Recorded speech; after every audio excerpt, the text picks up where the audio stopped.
Hello and welcome to my channel. I am Catalina Francesca and this is the Kaleidoscope Cat channel. So welcome to the day 2 of 31 Days of Tarot 2020. So today we are talking about my top 5 tarot decks of 2019. So let's just get right into it. So this is tarot decks that I got into my collection in 2019. So not all of these were decks that are published in 2019, but some of them were. So let's start with, this is my little bag for it, and this deck is so huge, but I love it, and that is the Ancestral Path Tarot. So I've actually been showing this deck off to some people, so that is why the Fool is right on top. I love this Fool card. I know that some people don't, but I personally think it's just fantastic.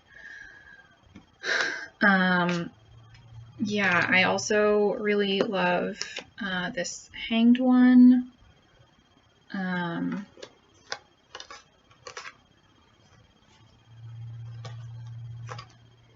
Let's see. I didn't order these at all.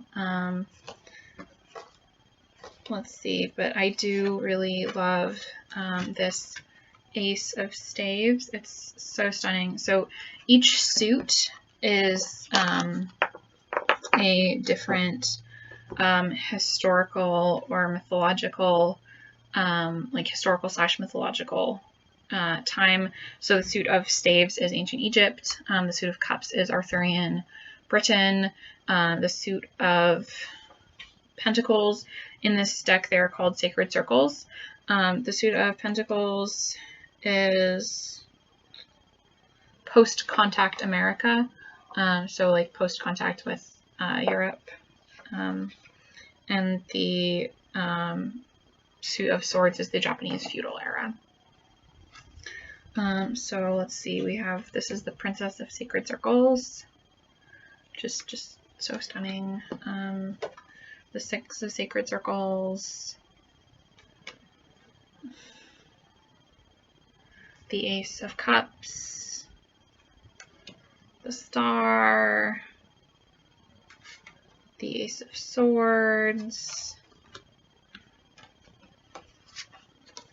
I love this Death card. It's so beautiful. It's just stunning. Let's see.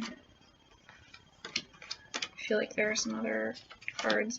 there are so many. I just adore almost every single card in this deck. But here is our card for the year of 2020, the Emperor.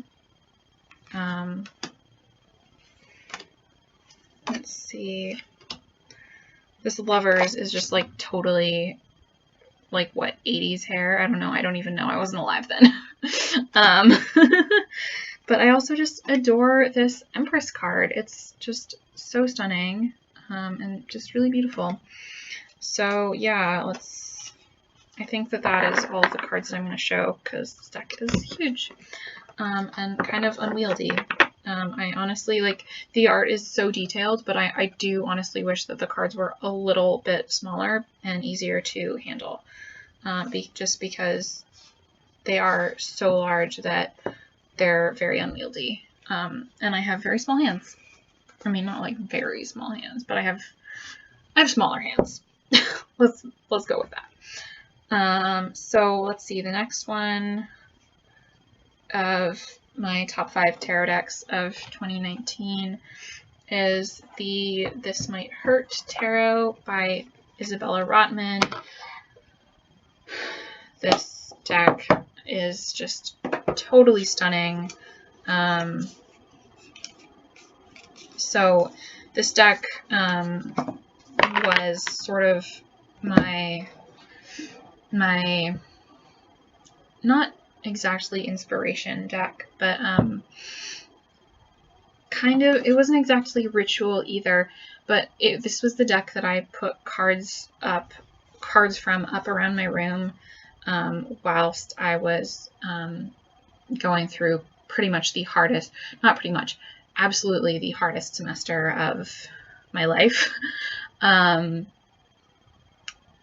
I was taking 6 classes, 3 400 level theology classes, and 3 300 level other classes, because I needed to finish, because that was everything I needed to do to finish up my degree, which I did. And anyways, so I had this 4 of Swords up over my bed, and then over my desk I had the Strength card, the 9 of Wands, I almost said 9 of Pentacles, oops, and the Knight of Pentacles, because in the guidebook, what she says about the Knight of Pentacles is, Knight of Pentacles, the one who rides all the way through. And I thought that that would be a helpful energy to have as I was finishing up my degree. And, you know, I got through it, so I think it may have helped. So those were the cards that I just had up over my desk that I was looking at pretty much every day. Not pretty much, that I was looking at like multiple times a day. And that were sort of helping me stay on track. So that was the This Might Hurt Tarot by Isabella Rotman. Super, super stunning deck. Let's see. Next we have the Stolen Child Tarot, which is my, it's my sort of everyday use deck now. I absolutely adore it. The art just makes me cry sometimes, often. And this deck is so good to me. There were some times throughout the year, so I have depression and anxiety, and I'm gonna pull this deck out. I keep it in this really super cute elephant pouch. I'm gonna see if I can find, so this deck renamed the suits. So we have the suit of Zephyrs. This is the 10 of Zephyrs, or the 10 of Swords, the 10 of Air, ergo the 10 of Swords. And I just love this image. It's so stunning to me. Let's see. This is the Knight of Oak. So this is the Knight of Pentacles. Oak is the suit corresponding with Pentacles. Here's the Empress. Let me see if I can find the Emperor.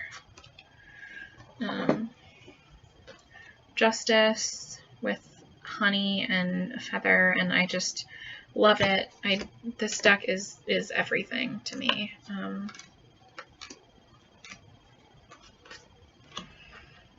This 4 of Zephyrs, 4 of Swords is so stunning. And this, oh my god, this Judgment card with we have the caterpillar, we have someone in the chrysalis, and then we have someone who has just emerged from the chrysalis. And this is just such an evocative Judgment card to me.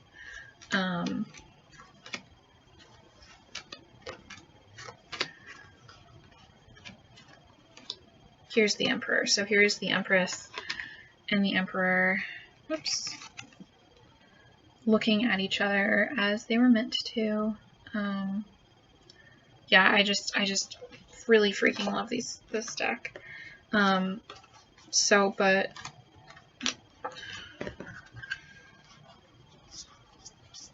the card that means the absolute most to me in this deck is this one, the Strength card, because sort of multiple times throughout the semester I was having, just like I said, the toughest semester of my life, and multiple times I just turned to this deck and was just like, I am so tired, I just want to be done, like, please can I just give up and not have to do this anymore.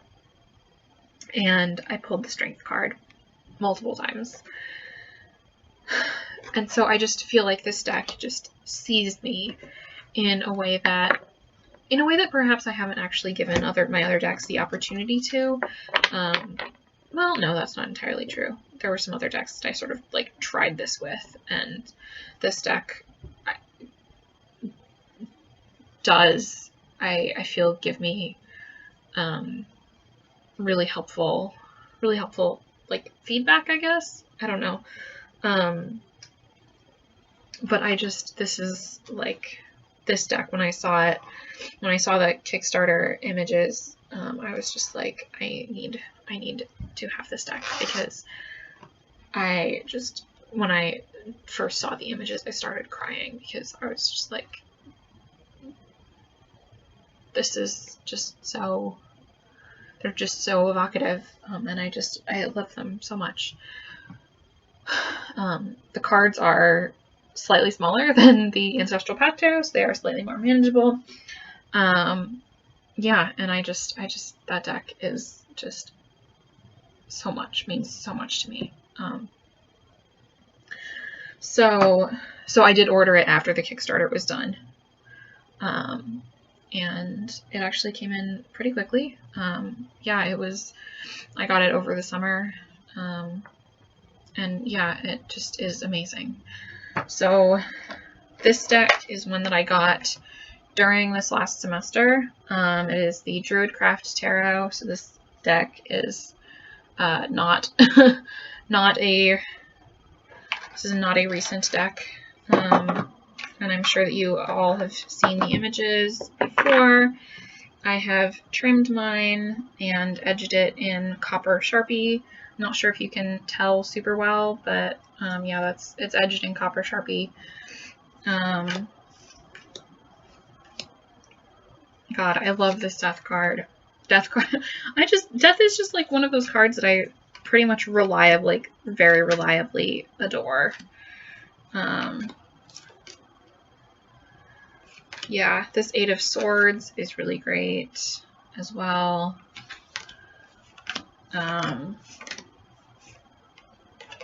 I love this Ace of Cups. This is one of the decks that my sister my sister, who does not like nudity really in decks, in art in general, actually, let me see if I can find it, but she actually, and this was deeply, deeply shocking to me, she actually really, really liked the, where did it go? Is it going to be like the absolutely last card here? It is. It is going to be the absolutely last card. Oh, no, not quite. She really liked this Lovers card. This Lovers card. The Druidcraft Lovers card. I was just like, what, Louisa? That's my sister. I was just deeply shocked by that. But she said that she actually just really liked the energy of it. This was one of the decks that she actually really liked when she was looking through my tarot deck collection, sort of as a precursor to when we went shopping for her tarot deck. So that is the Druidcraft Tarot. And then the last tarot deck that I acquired in 2019 that is like one of my top decks of the year is the Fairy Tale Tarot by Lisa Hunt. So I do have the Spanish version. I am using it with the guidebook on my phone. And so I haven't gotten super, super familiar with this deck yet. But the art is just stunning. This is the Ace of Cups. There is one card that I do want to see if I can find. Okay, well, this is not it, but oh, there it is. Okay. This is the Princess of Swords. This card this is the Ten of Pentacles, and this card shows my absolute favorite fairy tale, East of the Sun, West of the Moon, which, by the way, there is this incredible, incredible fan fiction that is based on East of the Sun, West of the Moon. The story is based on East of the Sun, West of the Moon. It is a Hunger Games fan fiction. You don't really need to be a fan of the Hunger Games to read it. It is just so incredibly stunning. It's like, oh my god. It's one of my absolute favorite works of writing ever. It's not finished, which is really sad. And I'm not sure if it ever will be finished. But what there is of it is definitely very, very, very much worth reading. So I'm actually going to put a link to that in the description box below, because like 20 out of 10 would have recommended to so many people. So I am going to try to remember to put, I'm actually just going to write myself a little note about that.